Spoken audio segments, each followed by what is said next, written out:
തലസ്ഥാനമായ തെല്ലവീവ് ഉൾപ്പെടെ ഇസ്രായേൽ നഗരങ്ങൾക്ക് നേരെ വീണ്ടും ഇറാന്റെ മിസൈൽ ആക്രമണം. ഗ്രേറ്റർ തെല്ലവീവിൽ മിസൈൽ പതിച്ച് വ്യാപക നാശമുണ്ടായെന്നാണ് റിപ്പോർട്ടുകൾ.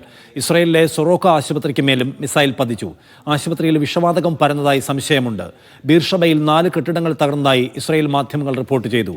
പശ്ചിമേഷ്യൻ സംഘർഷത്തിൽ ഇറാന് മുന്നിൽ ചർച്ചയുടെ വാതിൽ അടച്ചിട്ടില്ല എന്ന് US പ്രസിഡന്റ് ഡൊണാൾഡ് ട്രംപ് പ്രസ്താവനയിൽ പറഞ്ഞു. അഫ്താബ് റഹ്മാൻ കൂടുതൽ വിവരങ്ങളുമായി. അഫ്താബ്, ഇതിന്റെ ഒരു മധ്യസ്ഥതയുടെ സമവായത്തിന്റെ ചർച്ചയുടെ സാധ്യത ഇപ്പോഴും ഓപ്പൺ ആണോ?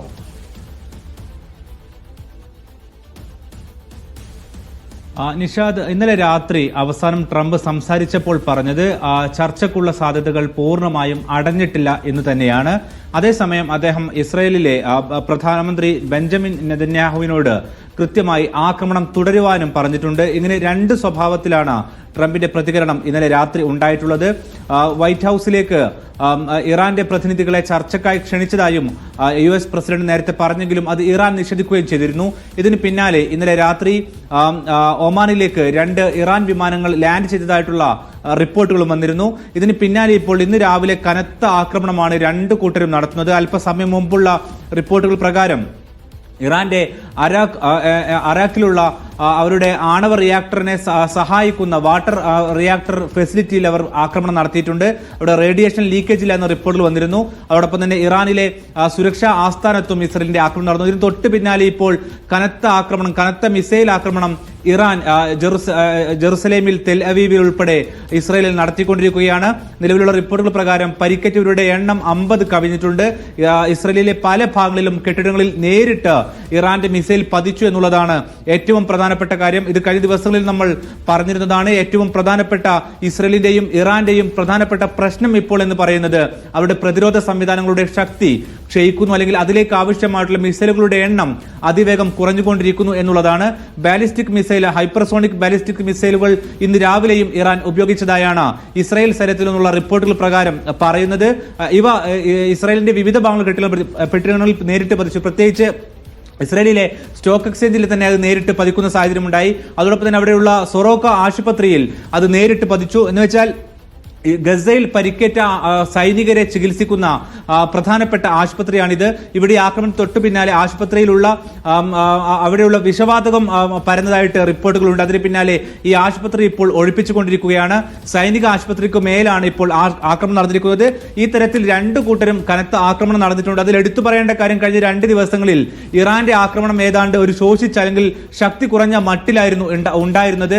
അതിന് പ്രധാനപ്പെട്ട കാരണമായി പറഞ്ഞിരുന്നത് ഇസ്രായേൽ കഴിഞ്ഞ ദിവസങ്ങളിൽ അവരുടെ ഡിഫൻസ് സംവിധാനം പാളുന്നതായുള്ള അല്ലെങ്കിൽ അവരുടെ പ്രതിരോധ സംവിധാനത്തിനുള്ള ശക്തി ക്ഷയിക്കുന്നതായുള്ള റിപ്പോർട്ടുകൾക്ക് പിന്നാലെ കനത്ത ആക്രമണം ഇറാനിലെ മിസൈൽ ലോഞ്ചറുകളിൽ, ഒപ്പം തന്നെ ഹെലികോപ്റ്ററുകൾക്ക് മേൽ, ഒപ്പം തന്നെ സൈനിക വിമാനങ്ങൾക്ക് മേൽ നടത്തിയിട്ടുണ്ട്. അതിന് പ്രധാനപ്പെട്ട കാരണം ഈ ആക്രമണത്തിന്റെ ശക്തി കുറക്കുക എന്നുള്ളതാണ്. കാരണം പ്രതിരോധ സംവിധാനം ക്ഷയിക്കുമ്പോൾ അതൊരു പിന്നീടുള്ളൊരു വഴി എന്ന് പറയുന്നത് ആക്രമണം പരമാവധി നേരത്തെ തന്നെ പ്രതിരോധിച്ചു വെക്കുക എന്നുള്ളതാണ്. അതിന്റെ അടിസ്ഥാനത്തിൽ കനത്ത ആക്രമണം ഇറാനിൽ നടത്തിയിരുന്നു. അതുകൊണ്ട് തന്നെ ഇറാനിലുള്ള ആക്രമണം കഴിഞ്ഞ 2 ദിവസങ്ങളിലായി കുറവായിരുന്നു. എന്നാൽ ഇപ്പോൾ ഇന്ന് രാവിലെയുള്ള റിപ്പോർട്ടുകൾ പ്രകാരം ബാലിസ്റ്റിക് മിസൈലുകൾ ഇറാൻ വീണ്ടും അയച്ചിരിക്കുന്നു. അത് ഇസ്രായേലിന്റെ പ്രതിരോധ സംവിധാനങ്ങളെ മറികടന്നുകൊണ്ട് വിവിധ കെട്ടിടങ്ങളിൽ പതിച്ചിരിക്കുന്നു. ചില കെട്ടിടങ്ങൾ പൂർണ്ണമായും തകർന്നുള്ള റിപ്പോർട്ടുകൾ വരുന്നുണ്ട്. ഇതിപ്പോൾ സംഭവിച്ചിട്ട് ഏതാണ്ട് 30 മിനിറ്റ് മാത്രമേ ആകുന്നുള്ളൂ. അതിന്റെ ഒരു പ്രത്യാഘാതം ഏത് തരത്തിലാണ് എന്നുള്ളത് വരും മിനിറ്റുകളിൽ മാത്രമായിരിക്കും. ഒരു പക്ഷേ കൂടുതൽ തീവ്രത എത്രമാത്രം ഉണ്ടായി എന്നുള്ളത് നമുക്ക് വ്യക്തമാവുകയുള്ളൂ. നിലവിലുള്ള കണക്കുകൾ പ്രകാരം ഇസ്രായേലിൽ നിന്നും ആളുകളെ ആശുപത്രിയിലേക്ക് മാറ്റിക്കൊണ്ടിരിക്കുന്നുണ്ട്. ഇതിൽ തന്നെ ഒരാളുടെ നില മാത്രമാണ് ഗുരുതരമെന്ന് പറയുന്നത്. പക്ഷേ ഈ കെട്ടിടങ്ങൾക്ക് താഴെ കുടുങ്ങിക്കിടക്കുന്ന ആളുകളുണ്ട്. അവരുടെ ഒരു സ്ഥിതി കൂടി അറിഞ്ഞാൽ മാത്രമേ ഇതിന്റെ പ്രത്യാഘാതം ഏത് തരത്തിലാണ് എന്നുള്ളത് പറയാൻ പറ്റുകയുള്ളൂ. സ്വാഭാവികമായിട്ടും ഇത്രയധികം കാഷ്വാലിറ്റി ഉണ്ടാകുമ്പോൾ, പ്രത്യേകിച്ച് ഇസ്രായേലിലെ ഒരു സ്ഥിതി എന്ന് പറയുന്നത് അവിടെ ഓരോ കെട്ടിടങ്ങളോട് ചേർന്ന് തന്നെ ഷെൽട്ടർ സംവിധാനങ്ങളുണ്ട്, പൊതുസ്ഥലങ്ങളിൽ ഷെൽട്ടർ സംവിധാനങ്ങളുണ്ട്.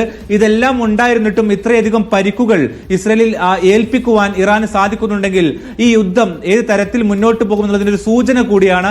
ഏതായാലും ട്രംപ് വ്യക്തമാക്കുന്നത് ഒരു കാര്യമാണ്, അതായത് ഒരാഴ്ചക്ക് കൂടിയുള്ള പ്രതിരോധ സംവിധാനങ്ങളെ ഇസ്രായേലിന്റെ കൈവശമുള്ളൂ. എന്ന് വെച്ചാൽ അയൺ ഡോമിലേക്കുള്ള സംവിധാനങ്ങളെ ഇസ്രായേലിന്റെ കൈവശമുള്ളൂ. അതുകൊണ്ട് തന്നെ ഒന്നുകിൽ അവർക്ക് കൂടുതൽ പ്രതിരോധ സംവിധാനങ്ങൾ എത്തിക്കേണ്ടി വരും, അല്ലെങ്കിൽ അതിനകത്ത് ഇറാനിൽ കനത്ത ആക്രമണം സൃഷ്ടിക്കേണ്ടി വരും.